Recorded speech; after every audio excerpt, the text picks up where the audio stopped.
Sejam bem-vindos a mais um Tudo que você sempre quis saber sobre marcas, mas tinha vergonha de perguntar. Eu sou o Guilherme Sebastiani. E eu sou o Rodrigo Sayani. E nós estamos aqui com o Rodrigo para gravar uma série de 4 vídeos. Rodrigo, que é um dos designers, um dos sócios da Plau, lá no Rio de Janeiro. Fala um pouquinho da Plau para quem não te conhece e já conhecer um pouco mais do trabalho de vocês. Perfeito. A Plau é um estúdio de type design e branding. E a gente trabalha para traduzir visualmente e tipograficamente os propósitos e estratégias das marcas para os nossos clientes. E tem um trabalho tipográfico fantástico, além do trabalho de type design. Quando falo trabalho tipográfico, entra aí o trabalho de lettering para as marcas, que eles são muito bons. O trabalho de criação de fontes, inclusive o trabalho mais recente, famoso, mais recente, né, por ser mais recente e famoso, foi justamente toda a parte tipográfica, toda a nova família de fontes tipográficas para a Globo. Então, o projeto, para quem viu aí, foi esse cara, os sócios, a equipe dele que fez, entendeu? E o mais legal, uma equipe pequena fazendo um trabalho fantástico para a Globo, que é o que a gente sempre fala. Para fazer um trabalho bom, você não precisa de uma equipe grande, até porque você não consegue gerenciar. Para criar uma fonte, vamos envolver 20 pessoas, não dá. Para criar uma marca também não, então são sempre poucas pessoas. E hoje a gente vai responder uma série de 4 perguntas, cada vídeo vai ter uma, né? E a gente está aqui justamente com o Rodrigo, porque amanhã aqui em São Paulo, para quem tem vídeo vendo na live amanhã, para quem vê o vídeo gravado já foi, perdeu o Playboy, né? A gente vai ter o curso Identitype com o Rodrigo Sayani, falando justamente sobre como trabalhar os arquétipos no design de identidades visuais, em especial do logotipo, do lettering ali da marca. E a primeira pergunta é uma pergunta internacional, olha só, eu vou ler em português, apesar da pergunta estar aqui em espanhol e em Portugal, do Cristiano Cardoso, do Paraguai, né? Pô, a gente tem 10 telespectadores e 2 são de fora, olha só, nós somos internacionais. E ele fala, olá, eu gostaria de saber se a gente pode usar arquétipos para influenciar os hábitos das massas e qual seria o caminho para identificar o arquétipo dominante numa marca e qual seria o símbolo que eu devo colocar como ícone desse programa de identidade. Ele deixou até aqui o telefone, não vou te ligar porque a ligação internacional está muito caro, Cristiano, mas vamos lá, como é que a gente pode utilizar arquétipos para influenciar o público de uma marca e como identificar um arquétipo dominante? Beleza, obrigado pela sua pergunta, Christian. Olá, que tal? E a resposta é sempre muito mais complexa do que a pergunta, né?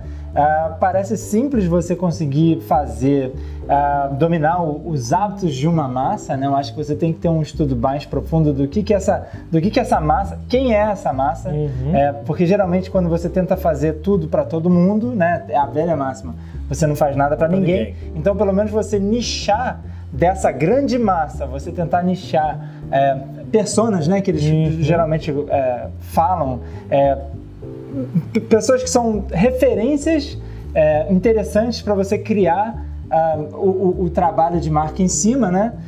Isso ajuda bastante, por exemplo, para você eventualmente chegar num arquétipo dominante. E num arquétipo que uma parcela dessa população vai se sentir atraída, não vai atrair todo mundo. Exatamente. Eu acho que quando você tenta afunilar a história que a sua marca quer contar, você fatalmente vai estar deixando de fora um monte de gente e tudo bem, na verdade. E na verdade isso é ótimo porque você consegue fazer algo que seja aspiracional para uma boa parcela dessa massa e que eventualmente pode até agregar novos mercados e novas pessoas para se interessarem por essa história. Você pegou um ponto aqui que eu acho que é importante, né? Muitas vezes quando a gente tem um cliente que está abrindo uma empresa que está lançando um produto novo, eles têm essa preocupação realmente que você comentou de querer agradar todo mundo. E assim, não estou falando mais de brand, não estou falando de identidade nem de arquétipo, é negócio. É furada você tentar criar um produto que vai agradar todo mundo, porque você não vai ter verba de mídia para atingir todo mundo e agradar todo mundo. Né? No passado era fácil, se fazia na década de 80 3 comerciais na Globo, você pegava 70% da classe média, pegando ali o horário nobre de televisão. Hoje já não é mais assim. As pessoas têm diferentes hábitos, estilos de vida, desejos de consumo. Então você tem que descobrir realmente muito mais qual é o nicho que você quer ser uma marca muito amada do que uma massa que você vai ser uma marca levemente apreciada. Né? Posso complementar uma coisa? Não, é pra gente complementar, discutir, brigar, xingar, jogar sapato. Eu li um artigo esses dias falando sobre micromarcas. Marcas que são tão nichadas que elas fazem um produto para uma pessoa específica, para um tipo de pessoa específica. Se você vai scrollando no seu Instagram, você vai vendo um monte de promoção, né? Posts promovidos de produtos muito malucos, assim. Eu não vou lembrar, talvez eu não lembre algum de cabeça, se vocês quiserem botar. Mochila anti-roubo. Mochila anti-roubo. Eu vi hoje um despertador que quando você vai, ele desperta, você vai despertar, ele sai correndo para você fazer levantar. Esse tipo de coisa tem atraído muita atenção das grandes marcas, porque é como se fosse o MVP daquela empresa, né? O MVP daquele produto. As grandes marcas, eu acho que elas não têm muito luxo de se fazer milhares de MVPs. Mas elas estão tentando cada vez mais usar o modelo de startup para fazer também novos produtos que atendam a um nicho específico de mercado. Isso eu acho muito interessante, pensar que mesmo as grandes marcas estão pensando pequeno. Pensando pequeno no bom sentido. Pensando em diminuir a oferta ou afunilar essa oferta para que depois ela consiga transformar aquilo numa coisa de massa. E isso é uma coisa que a cultura de startup trouxe, porque os principais estudiosos que estimulam você a usar o modelo de startup falam cria um produto que poucas pessoas amem e depois descubra como escalonar ele para outros públicos, do que criar um produto que todo mundo vai gostar só um pouco. Porque se você tiver uma ideia de um produto que a maior parte da população vai usar, mas vai gostar só um pouco, pode ter certeza. O Google vai adorar roubar a tua ideia e lançar na semana que vem algo que tenha essa mesma abrangência ou uma outra marca. O Google é só um exemplo. Agora, o que eu quero pegar aqui? Quando você vem assim de manipular as massas, talvez você tenha lido o livro da Margaret Mark e Carol Pearson, que é o principal que a gente utiliza quando fala de arquétipos, que talvez tenha sido o precursor de levar uma discussão de arquétipos para o mundo do branding. Não é um precursor em termos de estudos de arquétipos, mas no mundo do branding. E o que acontece que a gente tem que tomar muito cuidado, e é um livro bom, mas tem que tomar muito cuidado com ele e com outros livros, é que a maior parte desses novos autores americanos hoje, até para ter o seu mínimo produto viável e atingir uma grande parcela da população, pensam, como é que eu vou criar esse produto, que é um livro, e eu vou potencializar as vendas deles? É dizer o seguinte: descobrir o segredo do sucesso das marcas, porque as marcas de sucesso têm arquétipos. E, cara, tem um monte de marca de sucesso que você não consegue definir um arquétipo. Ou que variam um arquétipo, ou que usam mais de um e parte de outro. Ou que não tem um arquétipo talvez tão claramente 100% decidido. Eu uso muito a Apple, por quê?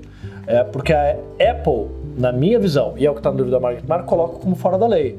Mas tem gente hoje que fala, puxa, a Apple não é mais o fora da lei, é o criador. Tem outro que fala, cara, a Apple não é o criador, é o prestativo, é o cara comum, é o mago. E aí, de repente, você tem vários autores ou pessoas da nossa área discutindo e dizendo que são arquétipos diferentes. Será que a gente pode realmente dizer que aquilo é uma fórmula de sucesso? Arquétipos é uma fórmula muito legal, mas é só mais uma opção que você pode utilizar. E como é que ela influencia a massa? Na verdade, fazendo uma coisa muito simples, que é dar uma personalidade mais humanizada para uma marca, uma personalidade com aquele público que consegue se identificar ou aspiracionar. Né? Então, um bom exemplo está no livro e está em outros, é Harley Davidson. Não é que a Harley Davidson atinge os rebeldes, mas a Harley Davidson traz para nós coxinhas. Eu queria tanto ser rebelde, e aí eu vou lá e eu compro uma Harley Davidson, mas eu pergunto para minha esposa, querida, posso dar uma volta hoje de Harley Davidson? Tá, mas volta antes do meio-dia que hoje a gente vai almoçar na casa da minha mãe. Tá bom. Esse é o rebelde muitas vezes da Harley. Ele cria uma história que você quer se conectar de alguma maneira. Exatamente. Né? É interessante e é legítimo, mas nunca tente buscar uma fórmula como um segredo do sucesso. Agora, segunda parte da pergunta, qual o caminho para identificar um arquétipo dominante numa marca? Alguma dica? Eu acho que a primeira coisa que eu penso é tempo. Se uma marca se lança, ela provavelmente ainda não vai ter tempo suficiente para você conseguir definir qual é o arquétipo. Você pode até definir um arquétipo de comunicação no início e tentar trabalhar aquele arquétipo de um jeito, mas quando você quer definir esse arquétipo dominante de uma marca que já existe, eu acho que você tem que olhar, por exemplo, ações e publicidade e ações de marketing, produtos, por muito tempo para você poder identificar. Um exemplo disso é a Nike, por exemplo, que eu dou no meu curso como um exemplo de um arquétipo do herói. Não importa o recurso linguístico ou estilístico que ela usa nas comunicações, você consegue entender que o que ela está querendo passar como mensagem macro é que se você se esforçar, você vai conseguir se mudar, você vai conseguir ser um atleta, né? Superação. Então, o arquétipo do herói tem muito a ver com isso, né? Você superar uma situação em que você se encontra e sair do outro lado transformado.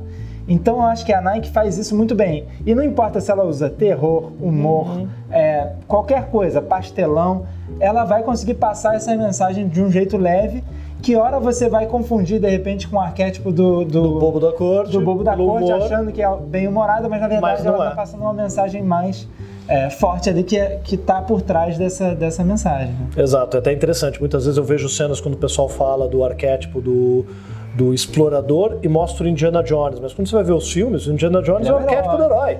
Ele é chamado para uma aventura, ele nega, ou nega e aceita, ou depois acontece alguma coisa ele aceita, ele quase morre, basta lembrar da cena da queda da ponte, não tô dando spoiler, né? Ele não morre na hora que a ponte cai no tempo da perdição, tá, pessoal? Nem que a bola cai também. E aí ele volta com o Elixir, que são as pedras, ou seja, a história é sempre ali recontada. Agora, aí vem um ponto que também é uma questão, porque quando a gente fala de arquétipo dominante é a mesma coisa. Como é que a empresa se comunica, qual é a cultura dela, ou até qual é a promessa do produto. Mas quando é uma empresa nova, talvez olhar para o anseio do consumidor. Né? O que o consumidor tem de desejo ali e um arquétipo que possa atender a isso. Mas como que a gente leva isso para o símbolo? E aí é uma questão que nem eu sei muitas vezes como responder. Aí a tua especialidade é como levar mais para a tipografia, mas como é que você vê isso aqui, Sayane? Ontem mesmo, que não sei, vai ser anteontem ou um mês atrás para muita gente. Para quem está vendo no Facebook agora, que tem uma live amanhã, né? Eu estava lendo o pitch do Paul Rand para o logotipo da Next.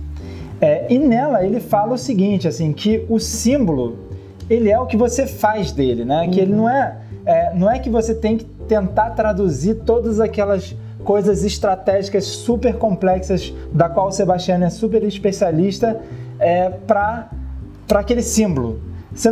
É impossível você conseguir encapsular. É raro, e se você consegue fazer isso, você foi muito genial, é raro você conseguir encapsular tudo. Então, e símbolo também precisa de tempo. Né? Você não associa uma maçã ao computador se você não conhecesse a Apple durante todo esse tempo. Então, é uma construção e eu acho que a relação ela é subjetiva em muitos momentos. E ela é construída por outras ações da marca, pelo discurso que a marca tem, por como cada um se comporta dentro da empresa e comunica isso para fora. Então, eu acho que ele é muito mais profundo do que só traduzir. Você pode tentar traduzir. Você tem um monte de adjetivo possível quando você fala sobre um arquétipo herói. Você já tem um universo visual de marcas que usam esse arquétipo que você pode se referenciar. Emblemas, brasões, filmes, estrelas... personagens de histórias de quadrinhos, seus emblemas. Exatamente. E aí você criaram esse repertório. Não é que a estrela é naturalmente um símbolo do herói, mas quando você associa isso a um Capitão América ou outros personagens, você vai criando essa ideia de que aquilo está conectado. E o mesmo símbolo pode ter outro significado para outro arquétipo. Uma estrela que é no arquétipo do herói é o Capitão América, né, o escudo. No arquétipo do imperador, né, como é que ele chama? Governante. Do governante, ele é a estrela da qualidade, né, do superior. 5 estrelas. 5 estrelas. Então você tem uma série de significados que varia de acordo com cada tipo de... E com a cultura também, né? Se a gente está falando de herói no Brasil, talvez a gente tenha um viés mais americanizado do que é um herói. Mas será que isso na China funciona? Será que isso em Singapura funciona? São outros pontos de referência. Eu acho que entender culturalmente o mercado onde essa marca vai se inserir é importante também. E procurar uma fórmula, uma universalidade seria um esforço fútil. Com certeza. Perfeito? Então, Christian Cardoso do Paraguai, espero que a gente tenha ajudado a responder aí a tua pergunta. Muitas graças. Pode mandar mais que a gente responde. Perfeito? Valeu, pessoal!